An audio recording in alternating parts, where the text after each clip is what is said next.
Hello, and thank you for joining us. This is Health Matters on Channels Television. I am Mary Alale Yusuf.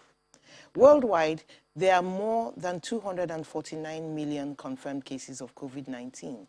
By Friday, November the 5th, the death toll was over 5 million in Nigeria. Here, the death toll was over 5 million worldwide, but in Nigeria, there were more than 212,000 confirmed cases of COVID-19, more than 204,000 recoveries, and 2,902 deaths. Globally, over 7 billion COVID-19 vaccines have been administered, while in Nigeria, over 5.7 million have got a first shot, and more than 3 million people are fully vaccinated. Meningitis is our topic for today. It is a very serious disease characterized by an inflammation of the fluid and membranes surrounding the brain and spinal cord. It is considered a major public health challenge, has a high case fatality rate, and serious long-term complications. About 1 in 10 people who get bacterial meningitis die, and 1 in 5 have severe complications. It can occur all year round, but gets more frequent towards the end of the year. That means right about now. Meningitis is treatable and preventable.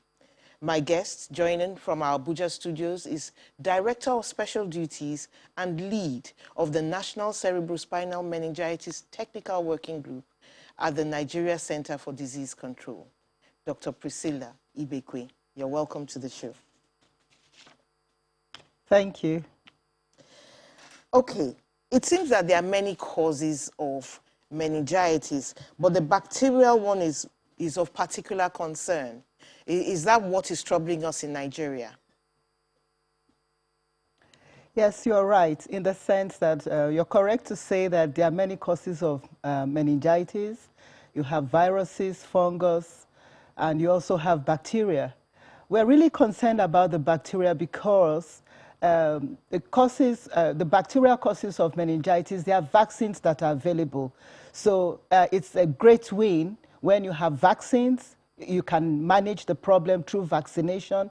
So it's really important that we address it in this country and ensure that you have fewer deaths and fewer people affected by meningitis, bacterial meningitis, because you do have vaccines. So that's why it's very important for us to talk about meningitis at this time. And for something that is preventable, one death from something that is preventable is big enough, and we should shout about it, because that lone death can be a lone son, a lone daughter, or just a very great member of the, of the community, not only to the family. So every death from meningitis is important to us. Okay, we're going to talk more about the vaccines, but I'd like to know, how does a person get the meningitis? Where do they get it from? How do they contract it? Okay, so meningitis, it's an airborne disease, right? So it's airborne, which means that when people cough, sneeze, are in overcrowded areas, it's like, and they are where somebody with that type of infection is around. It's, like I said, it's airborne, so it's very easy to contact it. And the risk is higher in overcrowded environments where people are not practicing respiratory hygiene. So it's important that when people are sneezing or coughing, that they cover their mouths or their, or their nose while that is happening. And you also, it's very important, not only the respiratory hygiene, that people, that houses are very well ventilated, so you want to reduce overcrowding, especially even in homes and in schools, that, where in dormitories, where in secondary schools or universities or camps, like the NYSC camp, you want to reduce overcrowding and reduce that risk that people might, have contact meningitis. So what are the symptoms of this disease? What does it look like when it comes? So the symptoms of meningitis usually would be somebody having a fever, headache. Sometimes there might be drowsiness, somebody is sleeping and not able to kind of wake up really, really drowsy. Some people may even have seizures like convulsion. And some people also have neck stiffness and then difficulty in tolerating light. You know, the normal light you would have tolerated in your room or the sunlight, that becomes a bit difficult. That's called photophobia. And so, and then among children, you can have a child, you know, children less than 5 or an infant less than 1 year may find it very difficult. You know, that child is sleeping too much, difficult to arouse, maybe also crying excessively, and may have difficulty eating. So when there's that change, it's a race against time. And so you want to quickly take that person to a health facility where you have the nurses and doctors who are very aware of the signs and symptoms of meningitis. So when somebody has the symptoms of meningitis, especially beginning to have this headache and fever that is unabating and having these signs of neck stiffness or difficulty tolerating light, it's not something to stay at home and say, I'll get better. Get to the hospital, because meningitis is a race against time. Some people die from meningitis within 24 hours of onset of meningitis. So it's better that when somebody has these symptoms, you go to the hospital, go to the nearest health facility where medical people, healthcare workers are trained to recognize it. And even, say, for example, somebody goes to a primary healthcare facility where it may not be treated, at least that person will refer you to the, to the general hospital or, a treatment center where the person can get the help that they require. Okay, let me quickly cut in. But please, let that person not stay at home. Yeah, you say that within 24 hours, a person can actually die from it. So does that mean that this gamut of symptoms occurs within a 24-hour period? Stiffness, photophobia, everything? So what we are saying here is we have recognized that some cases have died from the onset of symptoms to death. So knowing that, it doesn't mean that everybody goes through that. For some people, it may take longer. But the point is, if somebody is very unwell with symptoms of fever, headache, difficulty, drowsiness, excessive drowsiness, and this is happening, it's not something to stay at home for. It's better to, you don't want to be late, or never, okay? So what you really want to do is to get straight to the hospital and make sure that, and that's why we're using this, a forum to raise awareness of meningitis, so that if it's happening to your neighbor and say, oh, is that headache? No, say, no. This is the meningitis season. It's better to get checked out and, and be given, and given medication, or be told that it's malaria or something else, rather than end up knowing that it is meningitis. Okay, so is it safe to say then that in this season of meningitis onset, going up maybe till April, is it safe to say that if someone has a headache, a fever, or any of those other things, please don't stay at home, don't even think it's malaria, don't even start to treat, go straight to the hospital? It could be meningitis. In fact, it could be COVID. Yeah, it could be. So that's why it's important to go to the hospital and not self-medicate or treat yourself. It's better to go to the hospital or the nearest health facility and get evaluated properly by trained medical staff who would say to you, okay, you are dealing with COVID, or that you are dealing with malaria, but the thing is, why would one single person die when if he had only gone to the hospital, that person may not have died? Because there's an opportunity here for that person to be properly evaluated and given the right medications and the right antibiotics. The doctors know what medications to give. So that's the first thing. You want to prevent that. Again, even where a lot of times people have gone late to the hospital, giving the room for complications. And like you rightly started off with, started off on the program to note that 1 in 5 people, 10 to 20% of people who have meningitis have after effects which linger on.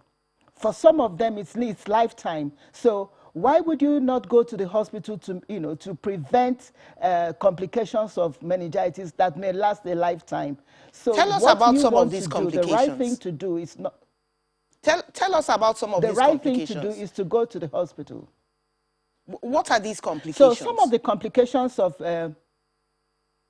the complications of meningitis include deafness, okay, difficulty hearing. Some may lose their sight. Some have gone to, you know, some patients, some people suffering from meningitis, you know, experience septicemia, that's blood poisoning occurring as a result of meningitis infection, and it may affect their limbs, you know, and some of them have gone, you know, because of how it has affected the limbs, it might be amputated. Not only that, some people who have suffered meningitis have learning difficulty, you know, cognitive problems, difficulty understanding. So you find that after the meningitis infection, this person is not as smart and as intelligent as they used to be. So these are the things that we need to look out for.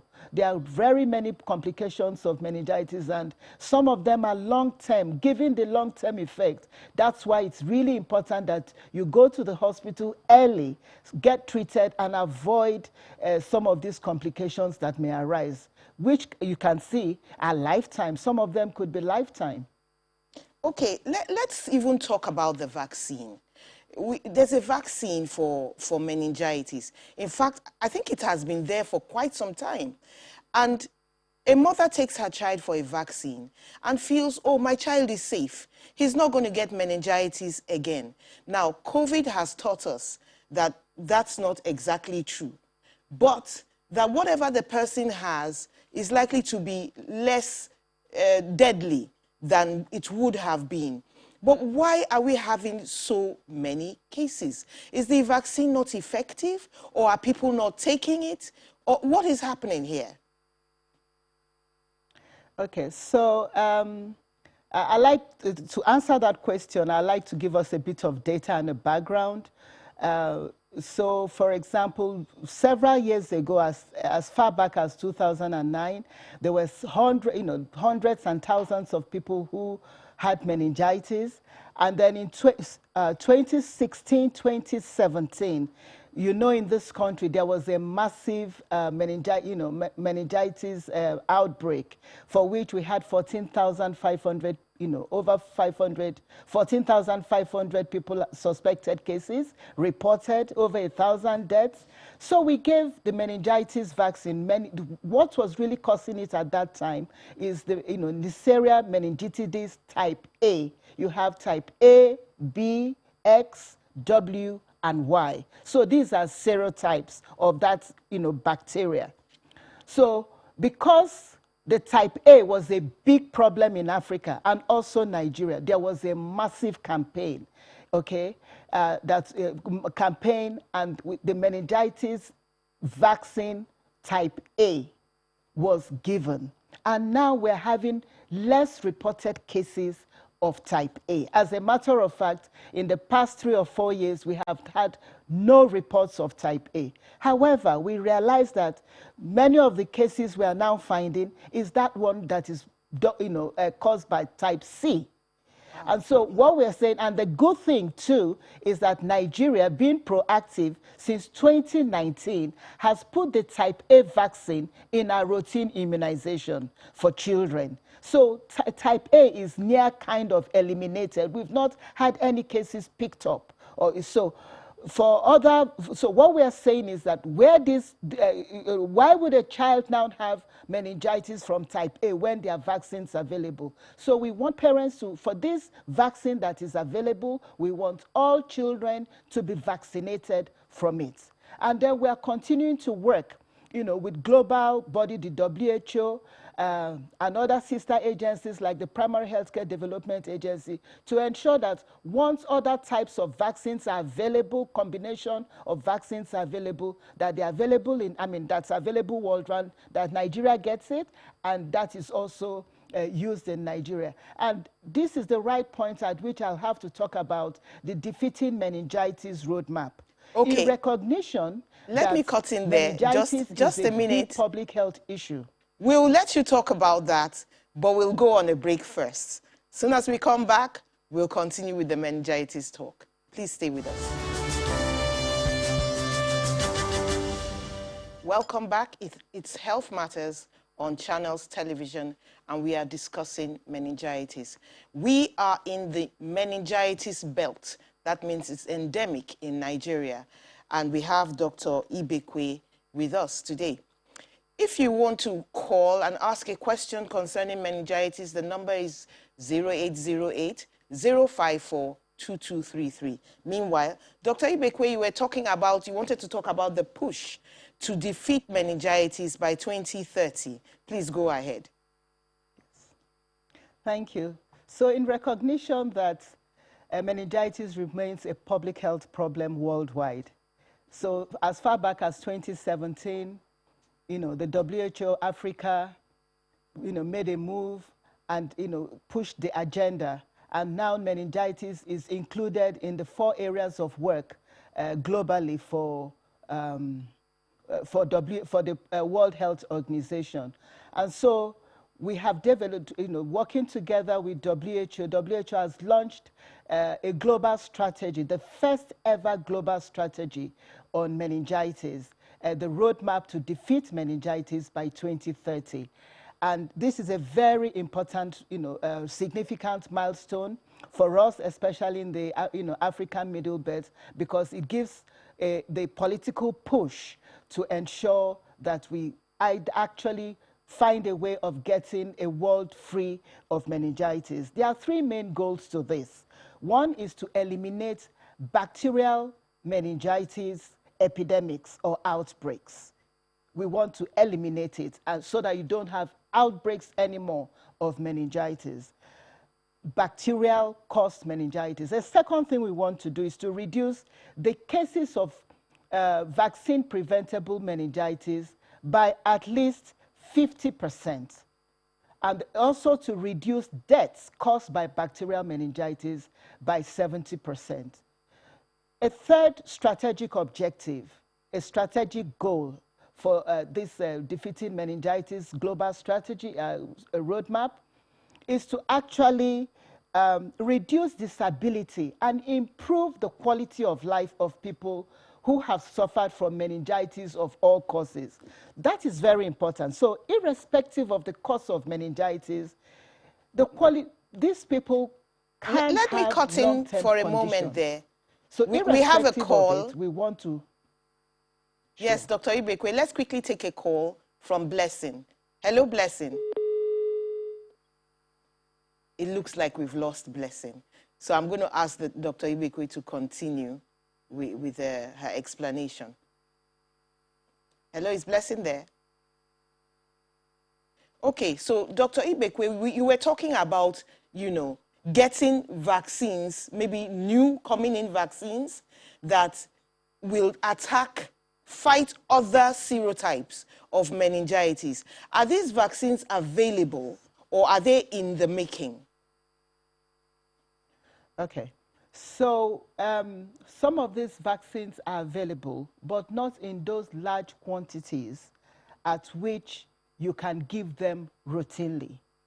So one of the key areas that the World Health Organization is working with, and with vaccine, vaccine research and vaccine production, is to actually find those vaccines, get the combination of vaccines, not just having like we have type A. We want conjugate vaccines that will cover the breadth of all the types, and to have them in that good condition that when you give that vaccine, it is effective. And it's effective and it's available for all countries, including low, medium income countries. So okay, let's take a call from Ngozi. And it's a big agenda. A lot of research is being done.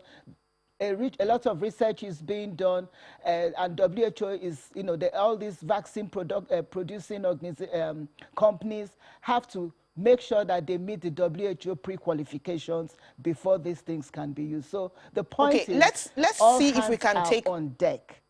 Let's see if we can take Ngozi, who is on the line right now from Onitsha. Hello, Ngozi. Hello, good afternoon, ma. Good afternoon. Please, ma, I want to ask some question from meningitis. Go right ahead. Okay, ma. Please, I am a nurse and I have such a case. This little boy, can this meningitis cause blindness? Okay. All right. Thank you very much. Doctor, over to you. Yes, yes. So one of the complications of meningitis is actually visual loss or visual impairment. So meningitis can cause visual loss. Yes, it can. And that's why we're saying not only visual loss, deafness, difficulty, learning. That person is not as smart as they used to be or as intelligent as they used to be. That person may even have seizures like epilepsy. So in recognition of that, people really need to be aware of the signs and symptoms of meningitis and quickly go to the hospital so that they don't suffer from those complications. Okay, so obviously the best approach is prevention. But in speaking about these other things, it seems as if you're calling, the education sector to do something significant for those who have lost cognitive abilities, and then calling on the government also to do certain things to make vaccines available for us when they do come out. It's a whole lot of response. Yeah, so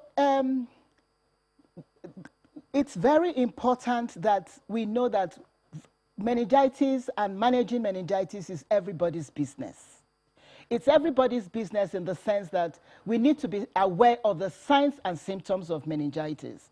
And when we're aware of the signs and symptoms of meningitis, we can recognize it and ensure that that person that has the meningitis symptoms can get to the hospital. Now, within the hospital setting, the doctors and nurses need to be aware of the signs and symptoms, just like the nurse Ngozi has just said. And so when you are aware, you actually treat because it's a race against time. So you are not, you are not delaying. Then the health planners, ministries of health, primary healthcare development agencies, private sector, they all have to have the commodities, the medicines that are required to treat these people. They have to have the commodities that are required to test and to, you do a lumbar puncture, have the techniques of diagnosing and testing. So it's important that let's quickly take Moses. We preposition. I'm sorry, I know there's a lot. It's important that we preposition commodities. Let's take Moses on the line. Hello, Moses. Yeah, sure. Hello. What's your question, Moses? Welcome to the show. Thank you so much, man. I really love the time on the TV show and everything. This meningitis, my younger brother has been a victim of that before. I'm Moses. You understand? You see, the symptoms the doctor is saying the reality. That's exactly what he started headache. From headache, his neck was not twisting from headache to fever, something like fever, seriously. And his head was twisting as if he want to face like fowl. That those kind of fowl that are sick, that their neck will be turning as if they are mad. Something like that. And exactly what he explained and what I saw. They should take it seriously. I want them to follow this doctor and it's still saying the reality and she really know what he's saying. And it's the reality. Thank you so much, Moses. To accept that, please. Yes. Thank you, Moses. That is something that Moses actually experienced himself. But he said there's a peculiar way the neck turns. That is frightening. Is that what happens? So yes, that's what I'm talking about. It may not be as intense as Moses has described, but there is certainly neck stiffness. That person cannot turn their neck, or the person may turn their neck and it's like it's hanging, right? So the point is, When you experience this, a position that is abnormal, it's not something to keep at home. It's something you just have to get to the hospital. And with that, like he said, that person is doctor, already having fever, headache, neck stiffness. We have to end the show. Don't play around with that type of symptom. Okay, thank you so much. To the hospital. I know how passionate you must be about this, and I believe people are listening there at home. Thank you so much for coming to the show. That's Dr. Priscilla Ibekwe, and thank you so much, all of you who called. Moses, Ngozi, Blessing, thanks for watching us from your home. I am Mary Alale Yusuf. Have a wonderful day.